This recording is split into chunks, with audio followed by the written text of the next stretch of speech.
இந்த இடம் கரும்பு வண்டியை கொண்டா வச்சு போர் போடுறோம்னாங்க. என்னன்னு கேட்டா மண்ணில் போர் போடுறான் நான் போட்டு பார்த்துட்டு போட்டு போயிருவான் அப்படின்னாங்க. இல்லங்க நீ வேண்டாம் அப்படின்னு நாங்க சொன்னோம். இல்லங்க நாங்க உங்க நிலத்தை எதுவுமே விளைவு நிலத்தை நாங்க எதுவுமே செய்யல, நாங்க போட்டு பார்த்து இருந்தா பாப்போம் இல்லன்னா போட்டு போயிருவான் அப்படின்னு சொன்னாங்க. சரிட்டு நாங்க இருந்தா சுத்தி வேலி போட்டு எங்களெல்லாம் உள்ள யாரும் வரவிடாத அளவுக்கு போட்டாங்க. போட்டுக்கிட்டு எல்லாம் இது பண்ணி ஒரு இத போட்டு முடிச்ச உடனே ஒரு 50 அடி தள்ளி, அது எப்படிதான் இங்க இருந்து காணுகள் எல்லாம் பறிக்கவும் இல்ல போகவும் இல்ல, போட்டு இங்க இருக்கையில 50 அடிக்கு அங்கிட்டு கொண்டு போய் ஒரு 50 அடி உயரத்துல நெருப்பா எரிய விட்டாங்க. 50 அடி உயரத்துல எரிஞ்சுக்கிறீங்க. சரி என்ன இது எரியுதுன்னு கேட்டா இதுல உள்ள ஏறு போய்கிட்டு இருக்குங்க, அதெல்லாம் உங்களுக்கு ஒண்ணு என்னங்க இது மாதிரி நெருப்பு எரியுது அப்படின்னு கேட்டேன்.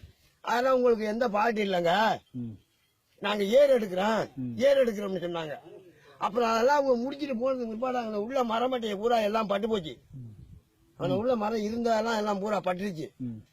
அப்புறம் அதுல உள்ள நீர் இது இங்கிட்டு கொண்டா அந்த கழிவு பொய்க்க வெட்டி அதுல உள்ள கழிவு எடுத்தாங்க.